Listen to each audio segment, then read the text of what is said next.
이지혜는 그날도 어김없이 배드민턴 동호회로 향했습니다. 많은 사람들이 관심을 갖지 않던 이곳이었지만 그녀에게는 유일한 안식처였죠. 코트에 발을 디디는 순간 일상의 무거운 짐들이 스르르 벗겨지는 느낌이었습니다. 동호회에는 정말 다양한 사람들이 모였습니다. 대기업 임원부터 작은 가게를 운영하는 자영업자까지, 명문대 출신부터 고등학교만 졸업한 사람까지, 집안 배경도 학벌도 하는 일도 모두 달랐지만 배드민턴 코트 안에서만큼은 그런 것들이 중요하지 않았어요. 그런데 그날 코트 맞은편에서 셔틀콕을 받아치는 한 남자가 유독 눈에 띄었습니다. 준호라고 자신을 소개한 그는 차분하면서도 따뜻한 미소를 지닌 사람이었어요. 게임이 끝나고 함께 물을 마시며 대화를 나누는데 그의 진솔한 모습에 이지혜는 자신도 모르게 마음이 열렸습니다. 저희 집안이 좀 까다로운 편이에요. 준호가 조심스럽게 말했습니다. 특히 어머니께서는. 하지만 사랑에 빠진 이지혜에게는 그런 말이 귀에 들어오지 않았어요. 아니, 들려도 대수롭지 않게 여겨졌죠. 사랑하는 사람과 함께라면 어떤 어려움도 이겨낼 수 있을 것 같았거든요. 두 사람은 배드민턴을 통해 점점 가까워졌습니다. 함께 연습하고 대회에 참가하고 경기 후에는 근처 카페에서 시간을 보냈어요. 서로 다른 환경에서 자란 것이 오히려 신선함으로 다가왔습니다. 그러던 어느 날 준호가 용기를 내어 이지혜를 자신의 집에 소개하겠다고 했습니다. 설레는 마음으로 따라간 시댁에서 만난 시어머니는 처음부터 차가웠어요. 인사도 제대로 받아주지 않더니 이지혜를 위아래로 훑어보며 무언의 불만을 드러냈습니다. 하지만 사랑의 힘은 위대했습니다. 두 사람은 모든 난관을 극복하고 마침내 결혼에 골인했어요.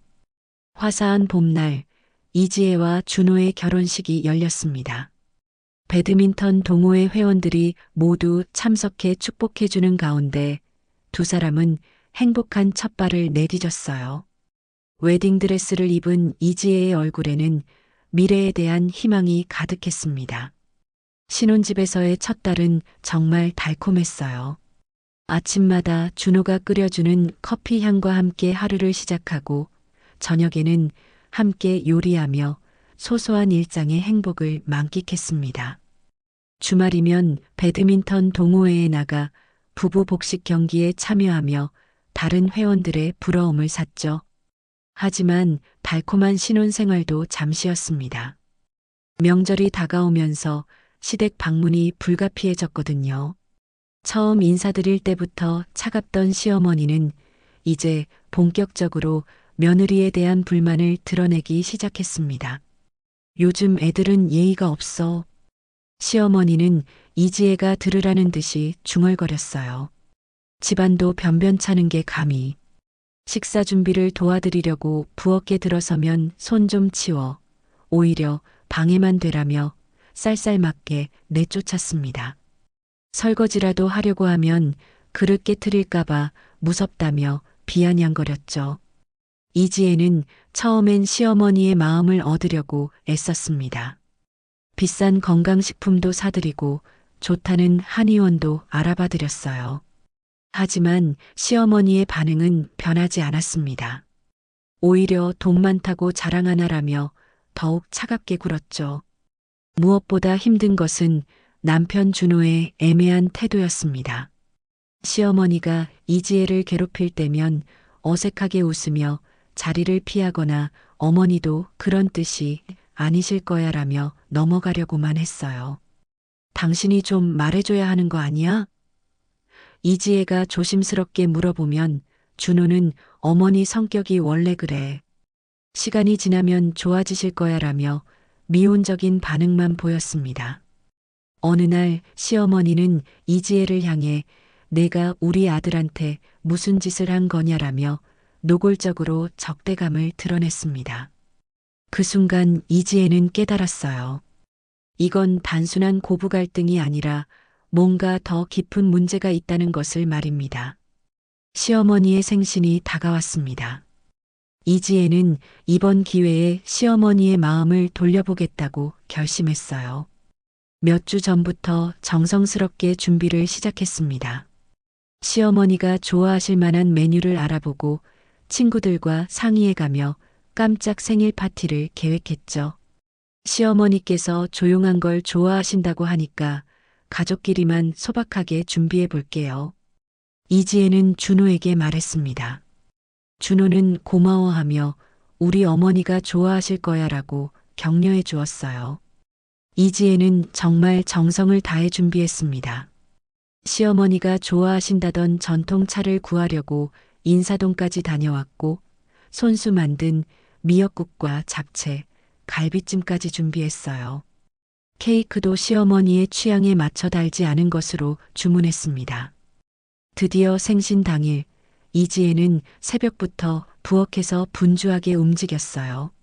하나하나 정성스럽게 차린 상차림을 보며 뿌듯함을 느꼈습니다.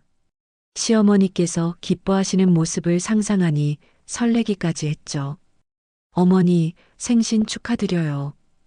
이지혜는 환한 미소로 시어머니를 맞았습니다.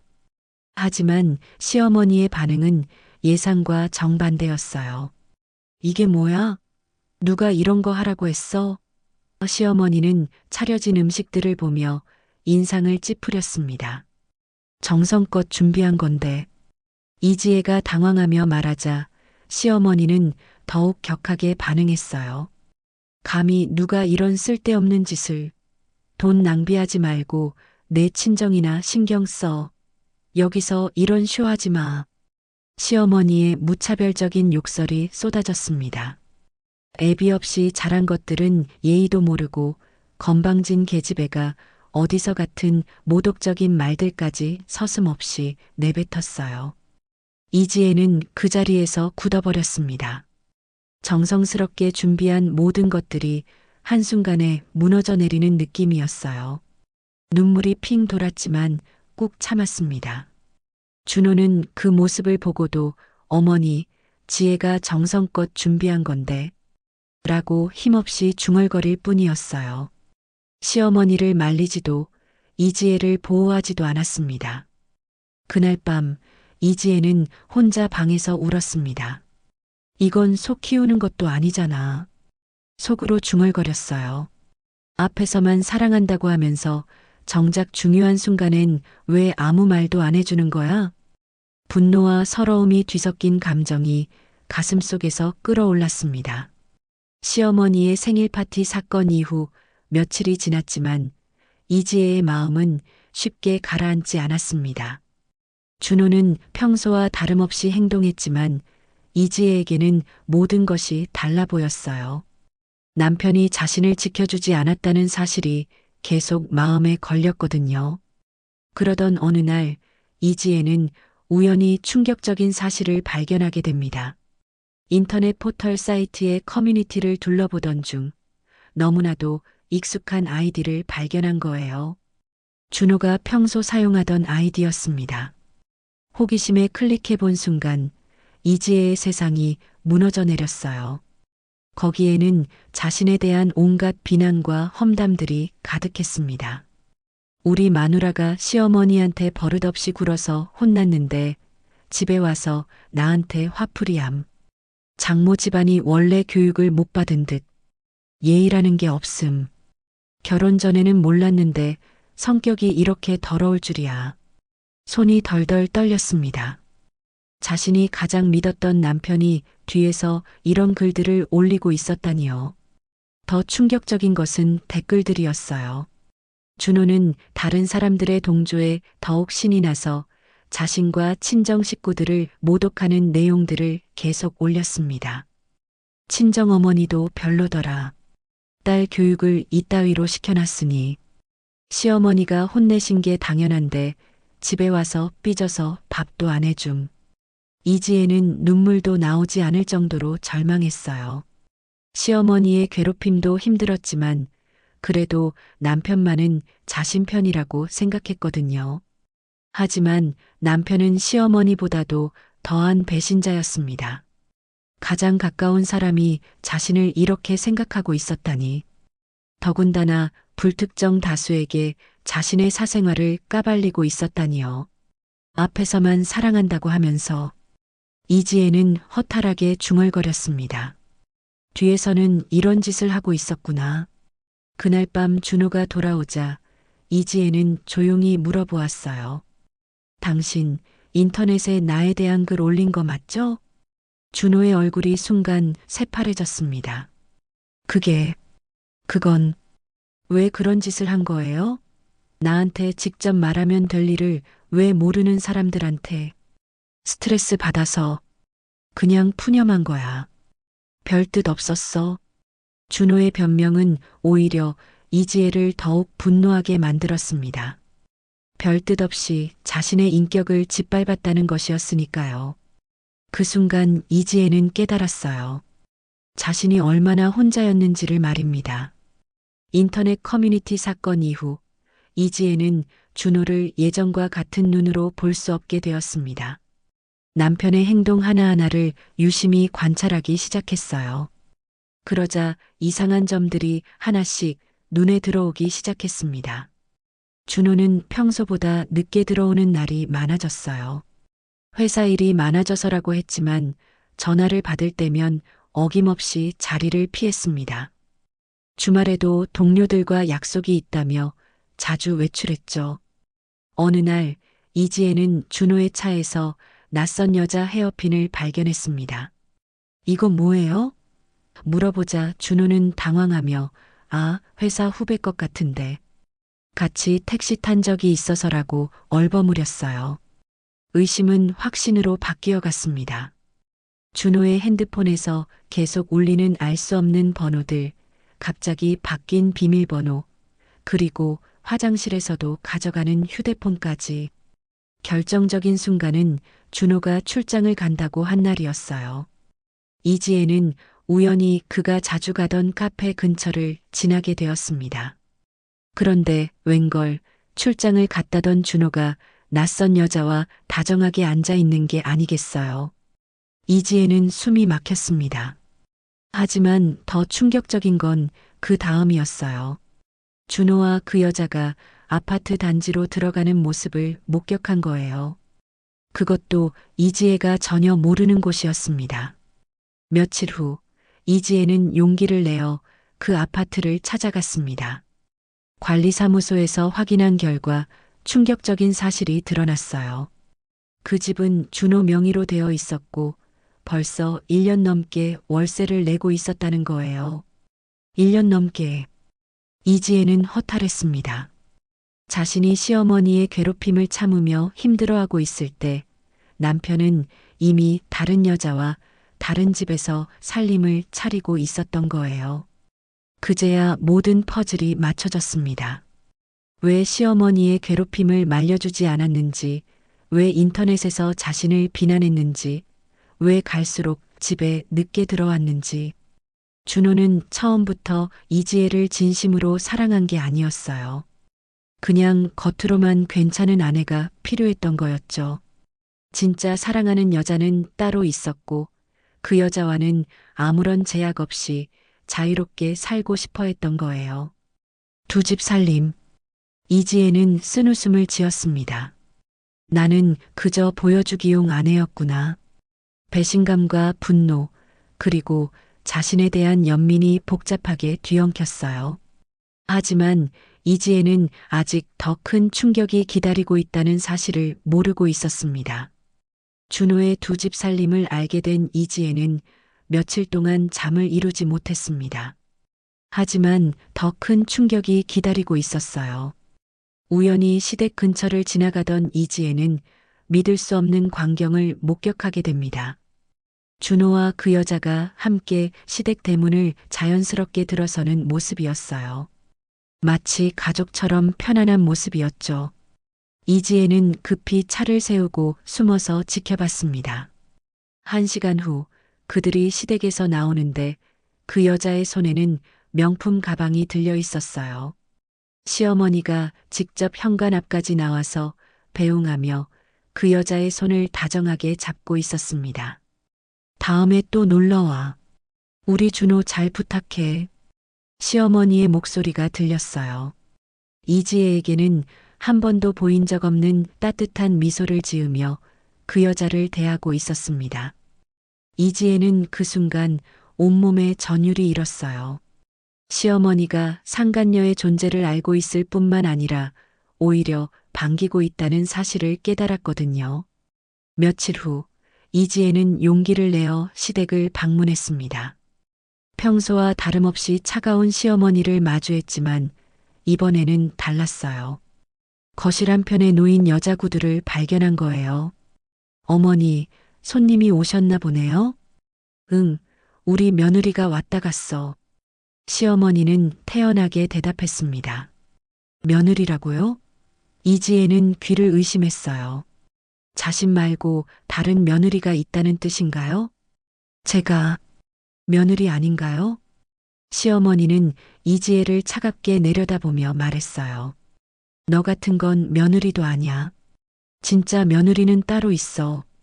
그 순간 이지혜는 모든 것을 이해했습니다.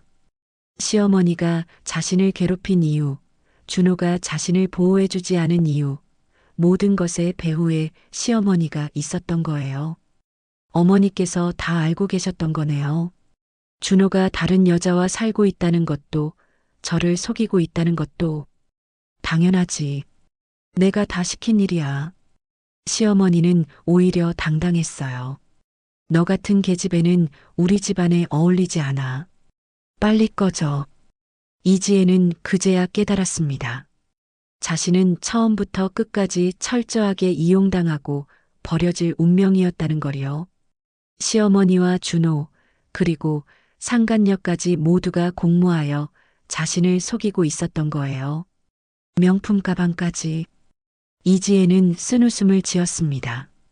자신은 생일 선물로 정성스럽게 준비한 것도 욕을 먹었는데 상간녀는 명품 가방을 선물 받고 있었던 거죠. 그날 이지혜는 시댁을 나오며 결심했습니다.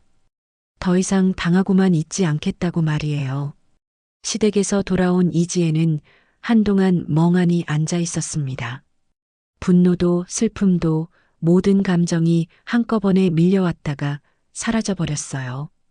하지만 그 공허함 속에서 서서히 새로운 감정이 자리 잡기 시작했습니다. 바로 강한 의지였어요. 이대로 당할 수는 없어. 이지혜는 거울 속 자신을 똑바로 바라보며 중얼거렸습니다. 며칠 사이 초췌해진 얼굴이었지만 눈빛만은 예전보다 훨씬 단단해져 있었어요. 다음 날 이지혜는 오랜만에 배드민턴 동호회를 찾았습니다. 동호회 사람들은 그동안 연락이 없던 이지혜를 반갑게 맞아주었어요. 특히 동호회 언니들은 이지혜의 상태를 한눈에 알아챘습니다. 지혜야, 무슨 일 있었어? 얼굴이 많이 상했네. 선배 언니인 미경이 걱정스럽게 물어봤어요. 이지혜는 처음엔 괜찮다고 둘러대려 했지만 결국 모든 이야기를 털어놓았습니다. 시어머니의 괴롭힘부터 남편의 배신, 상간녀와 시어머니의 공모까지. 동호회 언니들은 분노했어요. 그런 놈들이 어디 있어? 이건 사기잖아. 지혜야, 당하고만 있으면 안 돼. 법적으로 대응해야 해. 하지만 증거가. 이지혜가 망설이자 변호사인 은정 언니가 나섰습니다. 증거는 충분해. 인터넷 커뮤니티 글들, 두 집 살림 계약서, 상간녀와 시댁 출입하는 것까지. 이걸로 위자료랑 재산 분할 충분히 받을 수 있어. 그날부터 이지혜의 반격이 시작되었습니다. 먼저 준호의 인터넷 커뮤니티 글들을 모두 캡처했어요. 두 번째 집 임대차 계약서도 복사해 두었죠. 상간녀와 함께 시댁을 드나드는 모습도 몰래 촬영했습니다. 가장 결정적인 증거는 준호와 상간녀의 대화를 녹음한 거였어요. 우연히 집 앞에서 만난 그들이 이지혜에 대해 이야기하는 내용이었죠. 언제까지 저 여자랑 살 거야? 어머니도 빨리 정리하라고 하시는데 상간녀의 목소리였어요. 조금만 더 기다려. 재산 정리 끝나면 바로 이혼할게. 준호의 대답이었습니다. 이지혜는 그 순간 모든 것을 깨달았어요. 자신은 준호의 재산을 지켜주는 도구일 뿐이었다는 걸 말이에요. 이제 정말 끝이야. 이지혜는 녹음기를 끄며 다짐했습니다. 며칠 후 이지혜는 법무법인을 찾았어요. 변호사는 이지혜가 가져온 증거들을 보며 고개를 끄덕였습니다. 승산 충분합니다. 이혼 소송과 함께 위자료, 재산 분할 모두 유리하게 진행할 수 있을 거예요. 그럼 시작해 주세요. 이지혜의 목소리는 확신에 차 있었습니다. 그 순간 이지혜는 느꼈어요. 더 이상 예전에 나약했던 자신이 아니라는 것을 말이에요. 반년이 지난 후 법정에서 최종 판결이 내려졌습니다. 이지혜의 완벽한 승리였어요. 이혼과 함께 상당한 위자료와 재산 분할을 받게 되었고 준호는 중혼 혐의로 추가적인 처벌까지 받게 되었습니다. 축하합니다. 정말 깔끔하게 정리됐네요. 담당 변호사가 미소를 지었어요. 법정을 나서는 이지혜 앞에서 준호가 기다리고 있었습니다. 예전에 자신감 넘치던 모습은 온데간데 없고 초라한 모습이었어요. 지혜야, 우리 다시 한번 생각해보자. 내가 잘못했어. 하지만 이지혜는 차갑게 고개를 저었습니다. 이미 늦었어요. 그리고 난 이제 당신 같은 사람과는 다시 살고 싶지 않아요. 준호의 뒤에서 시어머니가 나타났어요. 예전 같으면 또 무슨 폭언을 할까봐 움츠러들었을 텐데 이제는 달랐습니다. 이 계집애가 감히. 시어머니가 입을 열려는 순간 이지혜가 먼저 말했어요. 어머니, 이제 그만하세요. 법정에서 다 끝났고 저는 더 이상 어머니의 며느리가 아니에요. 그러니 서로 남남으로 살아가요. 시어머니는 당당한 이지혜의 모습에 말문이 막혔어요. 예전처럼 무시하고 괴롭힐 수 있는 상대가 아니라는 걸 느꼈거든요. 그날 저녁 이지혜는 배드민턴 동호회 사람들과 승리 축하 모임을 가졌습니다. 모두들 이지혜의 용기를 칭찬하며 진심으로 축하해 주었어요. 우리 지혜가 정말 많이 달라졌네. 이제 완전히 새 사람이야. 미경 언니가 감격하며 말했습니다. 언니들 도움이 컸어요. 혼자였다면 못 해냈을 거예요. 이지혜는 진심으로 고마워했습니다. 그때 동호회에 새로 들어온 남자 회원이 이지혜에게 다가왔어요. 정우라는 이름의 그는 차분하고 진실한 사람이었습니다. 힘든 일을 잘 이겨내셨네요. 정말 대단하세요. 정우의 격려에 이지혜는 부끄럽게 미소 지었어요. 아직 갈 길이 멀어요. 하지만 이제는 두렵지 않아요. 몇 달 후 이지혜는 작은 카페를 차렸습니다. 위자료로 받은 돈으로 시작한 새로운 도전이었어요. 카페 이름은 리스타트였습니다. 새로운 시작이라는 의미를 담았죠. 배드민턴 동호회 사람들이 단골이 되어 주었고 정우도 자주 찾아와 이지혜를 도와주었어요. 두 사람 사이에는 조심스럽지만 따뜻한 감정이 싹트고 있었습니다. 어느 날 준호가 카페를 찾아왔어요. 상간녀와도 헤어졌고 시어머니와도 사이가 틀어져 혼자 살고 있다고 했습니다. 다시 시작하자, 지혜야. 하지만 이지혜는 웃으며 고개를 저었어요. 고마워요. 하지만 전 이미 새로운 시작을 했어요. 준비가 끝날 무렵 정우가 카페로 들어왔습니다. 이지혜의 얼굴이 환하게 밝아졌어요. 그 모습을 본 준호는 더 이상 할 말이 없다는 듯 조용히 카페를 나갔습니다. 진짜 행복해 보여요. 정우가 따뜻하게 말했어요. 네, 정말 행복해요. 이지혜는 확신에 찬 목소리로 대답했습니다. 이제 그녀에게는 진정한 새로운 인생이 시작된 거였습니다.